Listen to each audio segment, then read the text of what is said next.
This is a tour commemorating Evacuation Day. Today is the 237th anniversary of the day Washington returned to New York at the end of the Revolutionary War, November 25th, 1783.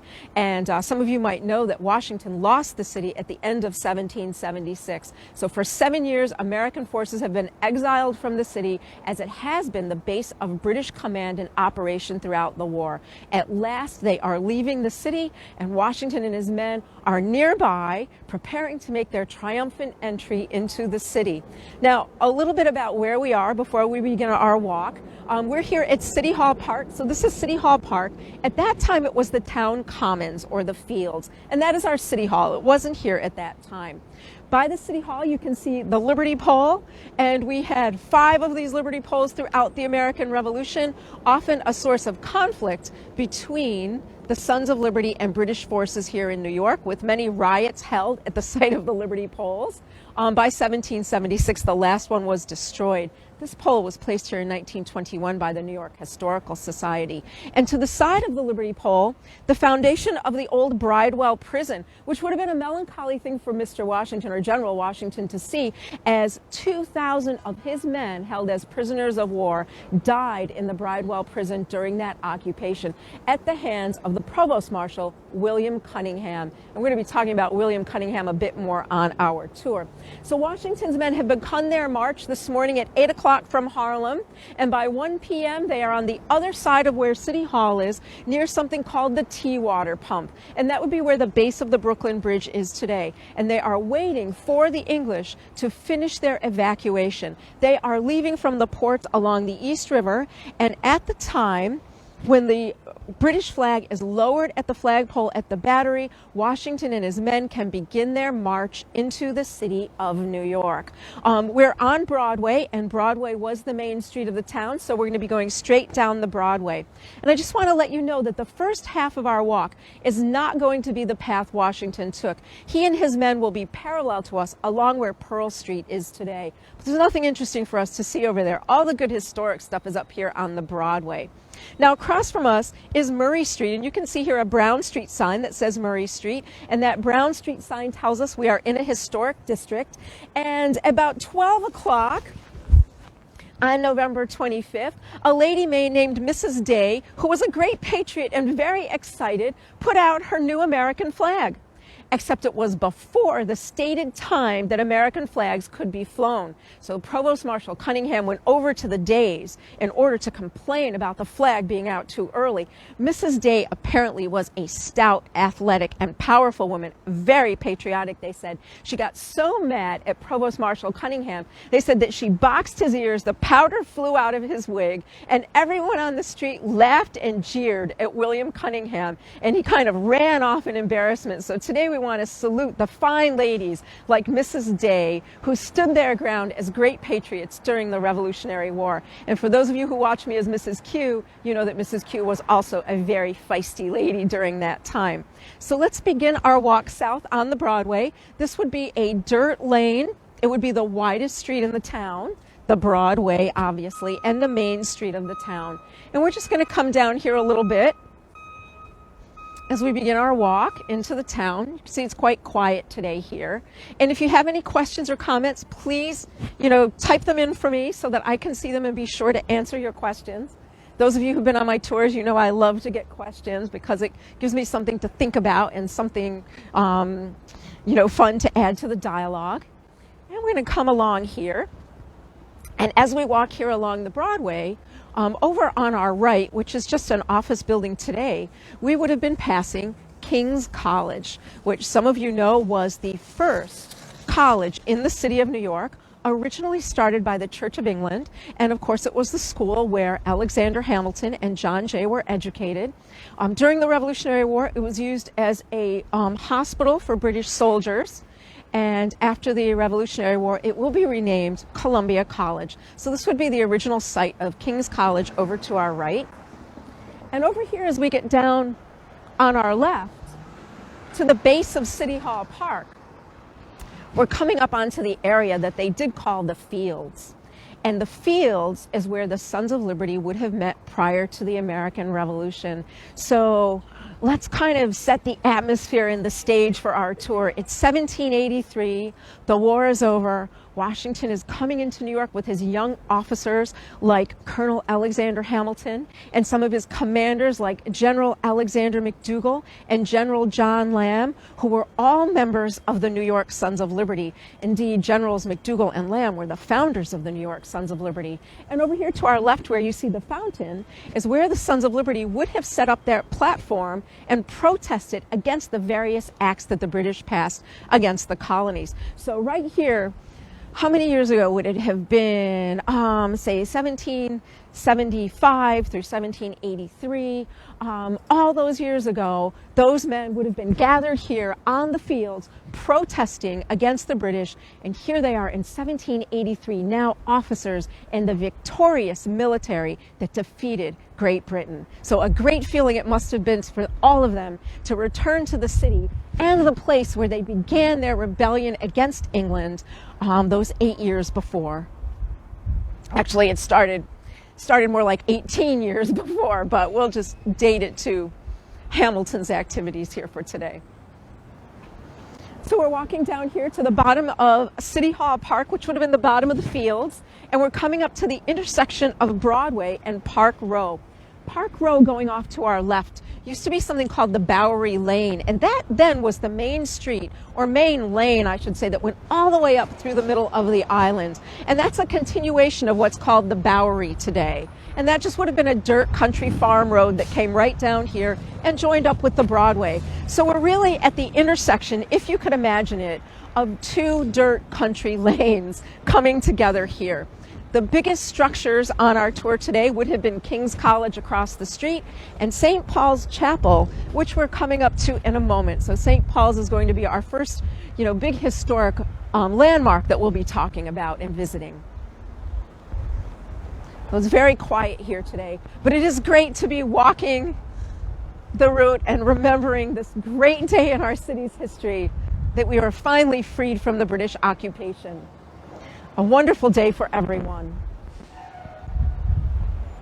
Very exciting, they were planning the festivities for weeks, and the parade, virtually everyone marched in the parade, and there's a long list of people who marched and the order in which they marched, with the regiments led by Major General Knox, the governor and the lieutenant governor accompanying the Commander Washington, various regiments of riflemen, infantrymen,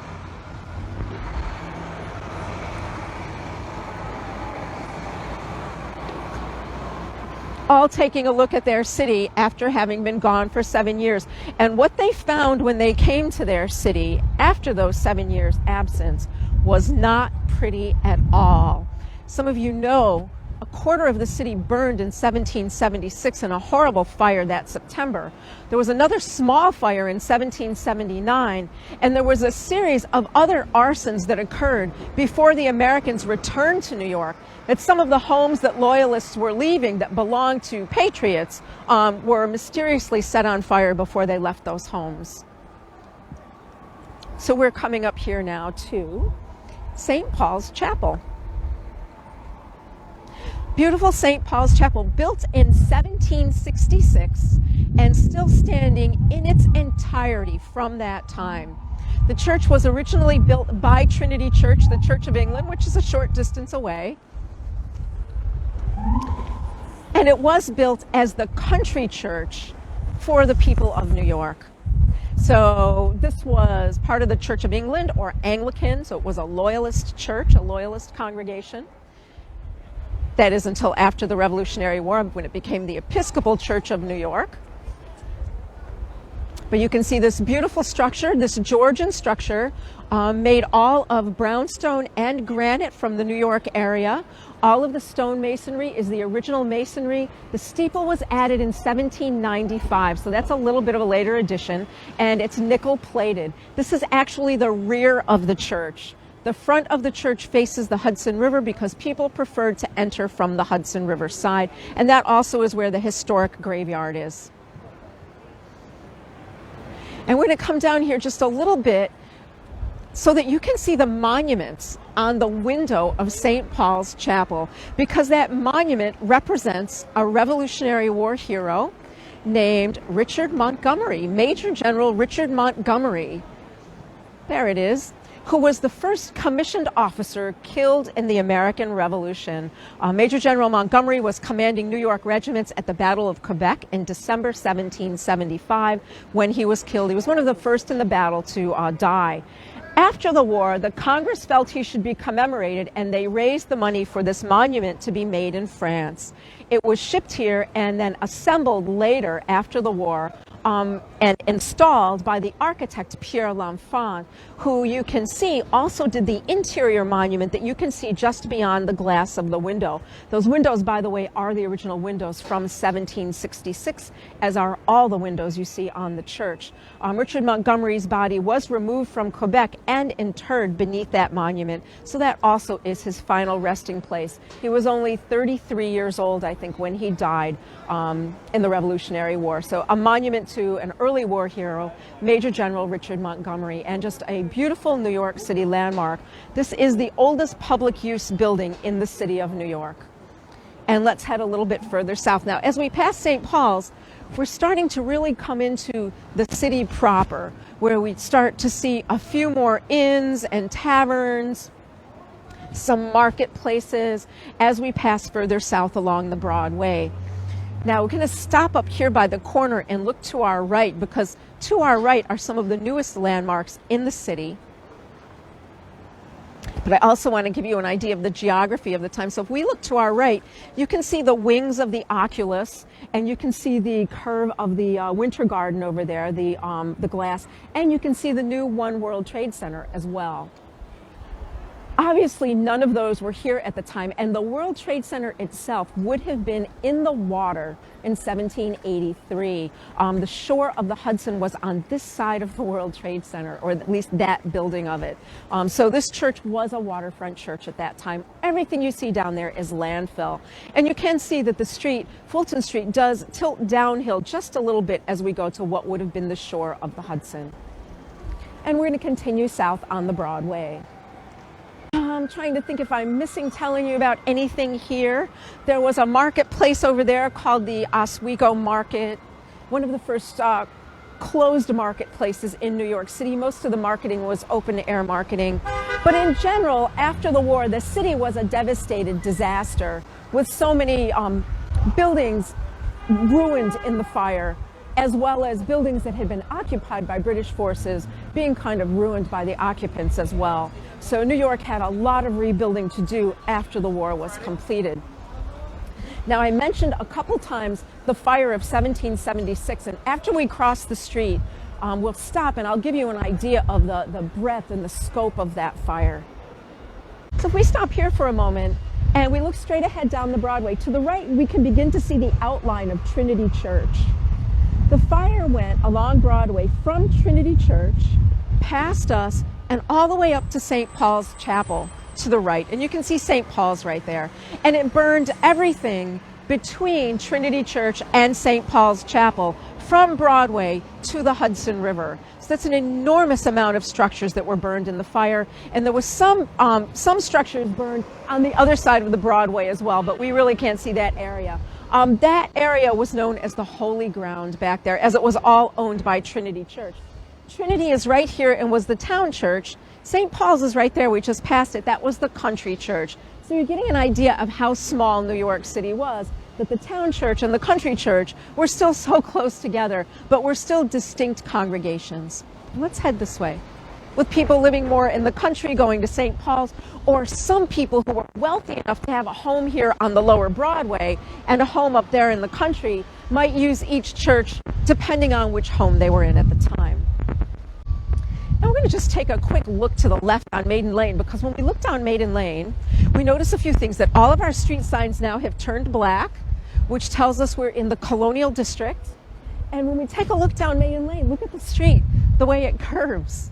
These are the original colonial streets of New York, these little streets that twist and turn, and the black street signs tell us we're in that preserved colonial district. So this is Maiden Lane running this way. So this is Maiden Lane going this way down to the East River. So the East River is this way, the harbor is that way, and the Hudson River is that way. And you can see that the East River would have only been 4 blocks in that direction. The Hudson River only 2 blocks in that direction. And we can see that Broadway is elevated between those 2 rivers, making it a very nice place to live at that time. From here, you would have been able to see to New Jersey to the west and to Brooklyn to the east. And we're going to continue heading south toward the Battery. And if you look south, you can already see what would have been the end of New York City. That last building on the right, and you see a little bit of sun behind it, was number 1 Broadway, and it was either the first or last house in the town, depending on which direction you were walking in. And some of you might know, in the summer of 1776, number 1 Broadway served as the headquarters for General Washington. But on that day, in 1783, we would have had burnt out structures on the other side of the street, an old dirt road, and a pretty dismal and sad looking city. But none of that took away from the incredible excitement people were feeling at the return of their army and their commander, Commander Washington.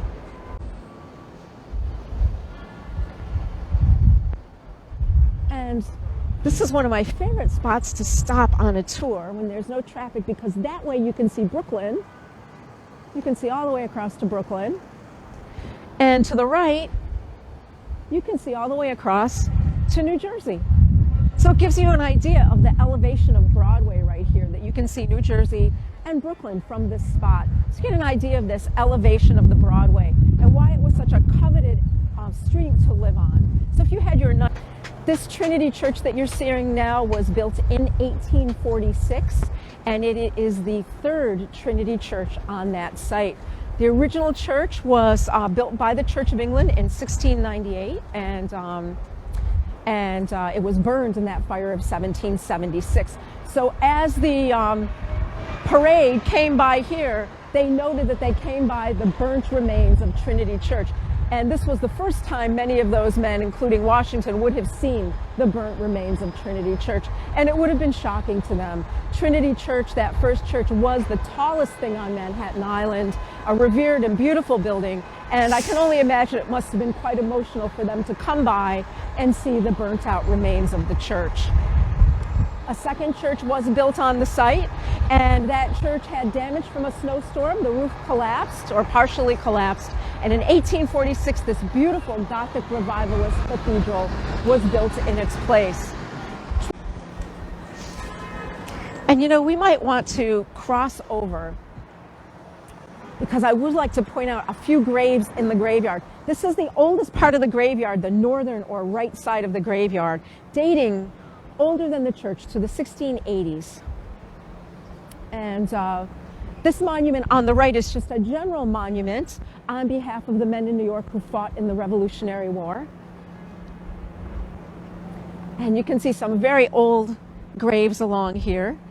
Trinity Church keeps the churchyard in really lovely condition. You can see how pretty it looks. All year round it looks quite nice. And these are some of the oldest graves in the graveyard as we walk by. So here we go. I really want to tell you about this row of graves right here where they're doing the construction. And normally when you looked at these graves, you would see a whole row of flags along here, because it's a whole family of Revolutionary War veterans. But the person I really want to tell you about is in that second grave. His name is John Morris Scott. And he was a lawyer here in New York City, and his law partners were William Livingston and William Smith Jr. They belonged to a group known as the Wicked Triumvirate. Whig lawyers hated by New York's Tories. They argued many cases in New York against the Crown and won them. And John Morris Scott himself went on to become a general in the Revolutionary War. William Livingston, you might know, was also a general and served as the first governor of New Jersey. William Smith switched sides and sided with the British during the war. So that's another story. But one of my favorite things about John Moore and Scott is the wicked triumvirate once argued a case against the charter of King's College because it was an Anglican school and people were going to have to pay taxes to support it. And so they said people shouldn't have to pay taxes to support a religion that's not theirs. They lost that case. But when I was looking through old church records, I found his burial record. And in his burial record, it says, "Herein lies John Moore Scott, who was a thorn in the side of this church every day he walked this earth," which I thought was a great epitaph for him, something he would have been proud of. So this is his whole extended family here, many of the men who served in the Revolutionary War as officers. And let's head around to the front of Trinity Church. Trinity Church has just undergone a $100 million restoration effort, which you see is still kind of going on here. They're not completed yet, but they have done a beautiful job. And you can see they have out all of the greenery for Christmas. You can take a look at how beautiful this looks. And we can look at the exquisite entrance and the doors. Always beautiful Trinity Church. And if we look this way, we see Wall Street. And we see Wall Street going right down to the East River.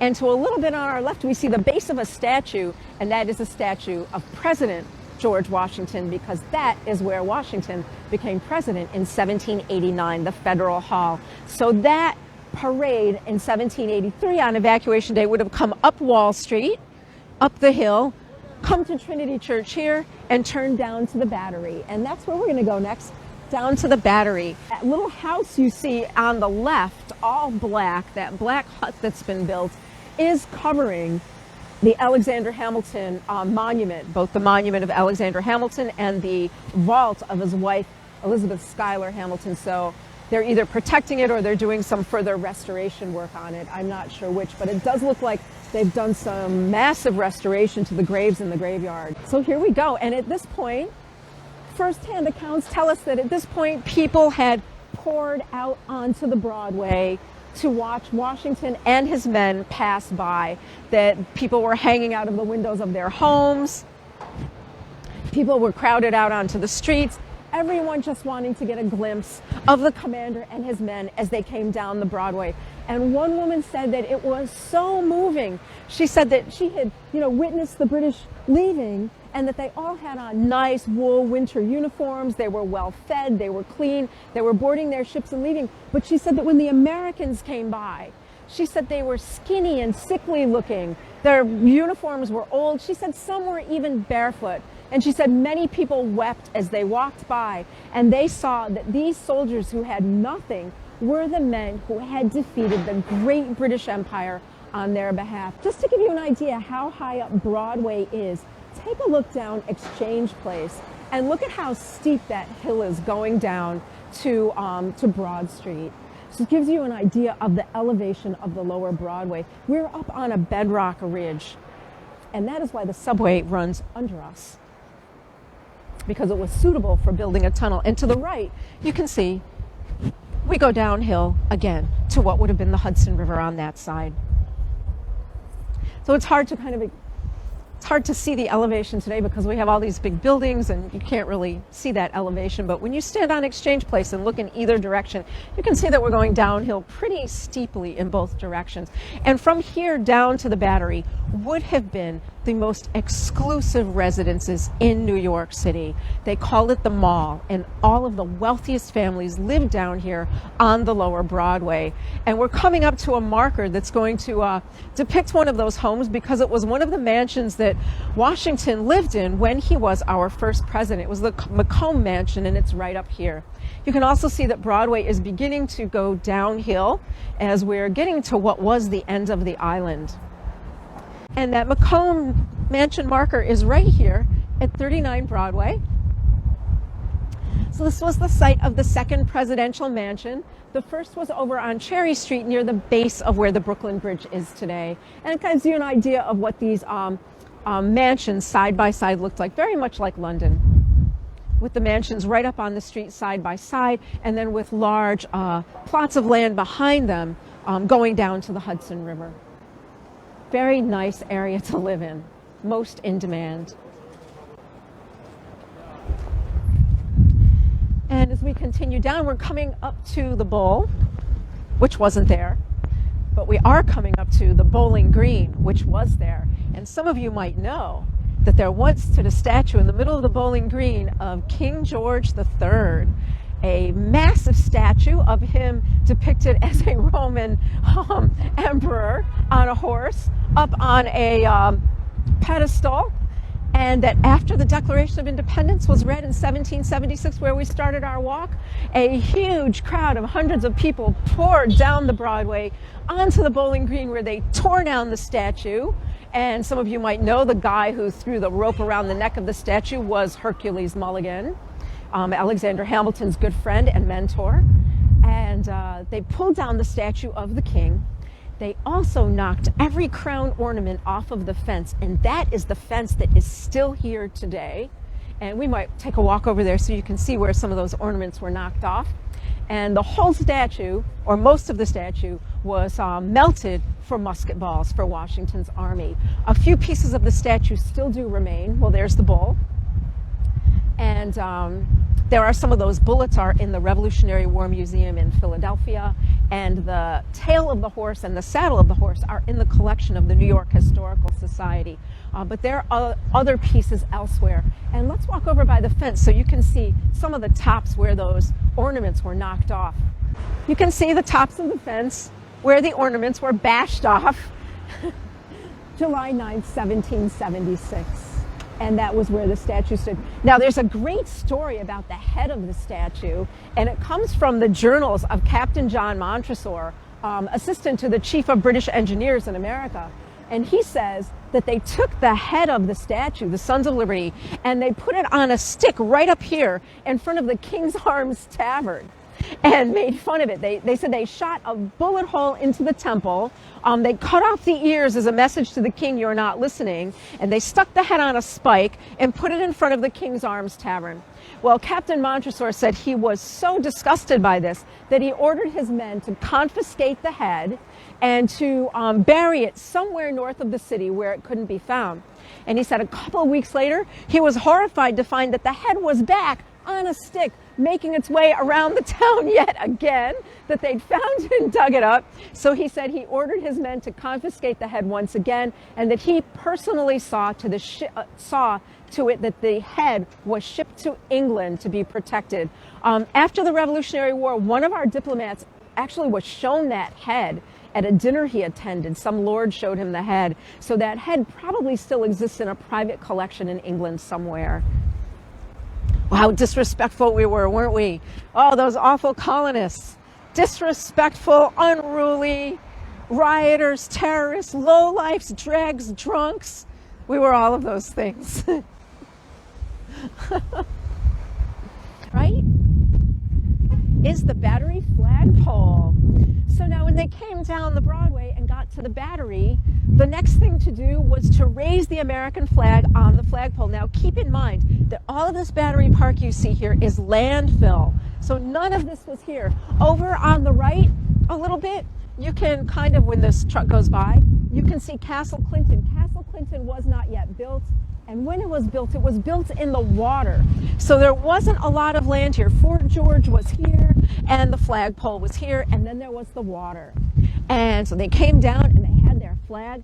The ladies of New York had been sewing that flag for, I think, 3 months because they wanted it to be so large. Every British ship would see it as they left the harbor. But when they got here, they found that William Cunningham, the sheriff or provost marshal, the last person to leave New York, had his men knock the rungs off the flagpole and grease the flagpole so no one could get up there to raise a flag. And a young, I think he was a Navy captain, Van Artsdale, went to a local blacksmith, and they made some sort of rungs that he nailed into the flagpole as he went up, enabling him to get up there and finally fly the American flag over the city of New York on November 25th, 1783, the first time the flag would fly over the city. And it was indeed a huge flag that every ship would see as they sailed out of the harbor. And as we approach Fraunces Tavern, you can see on the right side of the building are all yellow bricks, and we're going to head over and talk about the significance of those yellow bricks. This is, you can tell, all a historic district. You see all the buildings are old, but I tell you that these other buildings are about 100 years younger than Fraunces Tavern, which predates everything here. Now, right here, we're coming to the street. This was the original shore of the island, but by the time Fraunces Tavern was built, we already had a little bit of landfill here. And by the Revolutionary War, the shore was behind Fraunces Tavern, where Water Street is today. So we have these sequences of landfill. So let's go check out those yellow bricks. So the accounts of the time tell us that after they had the celebration at the flagpole, they came here, and that the governor had a dinner for everyone here at Fraunces Tavern. And when they came here, the whole building would have been the yellow bricks. And you can see Fraunces Tavern is on the National Registry of Historic Places. And there's a little bit more about the tavern here. So Fraunces Tavern is the oldest building in Lower Manhattan, and it was originally a home for the wealthy Delancey family. Delanceys were loyalists. A couple of them commanded loyal regiments, and they were gone after the American Revolution, as you can imagine. And they eventually sold their building to Sam Fraunces. This is long before the Revolutionary War, and he opened it as the Queen's Head Tavern. So the Queen's Head Tavern was the regular spot for the Sons of Liberty to meet and hang out. During the war, it was occupied by the British, and then after the war, returned to Sam Fraunces. So after they raised the flag at the flagpole, they came here to Fraunces Tavern for a celebration. Now, some of you might know that about a week later, on December 4th, 1783, an incredible event is going to take place here at Fraunces Tavern, just above my head, up there on the second floor, the Long Room. And that will be Washington's final farewell address to his officers, and that's the luncheon where he met with all of his remaining officers in New York, said goodbye to them, embraced each one, and then left from a barge that was anchored right here at the slip. And everyone waved goodbye, and General Washington returned home, and on his way stopped at the Congress at Annapolis and resigned his commission as commander, going home only to be a civilian, just George Washington, and leaving it up to the people of America to decide our future. And then, you know, the Constitution was written, ratified, and right up the street, George Washington later, 1789, was inaugurated as our first president. So the beautiful Fraunces Tavern, and there is a museum on the upper floors. I don't know if they've reopened the museum yet. And you might want to come around and take a look at the front of the building and the entrance, because it is a beautiful Georgian structure and would have been a lovely mansion right here on the harbor for the Delancey family. So I think we're finished. So thank you all for spending some time with me today, celebrating George Washington's triumphal return to New York at the end of the American Revolution. And thank you to Mr. Q, my cameraman today, who's out here with me in the cold. And of course, you can always follow me at patriottoursnyc.com. You guys are watching on Facebook. You know where to find me on Facebook. And I will see you again soon. And be sure to share this video with anybody you think might be interested in watching it. Thanks again. Have a lovely Thanksgiving, and I'll see you again soon.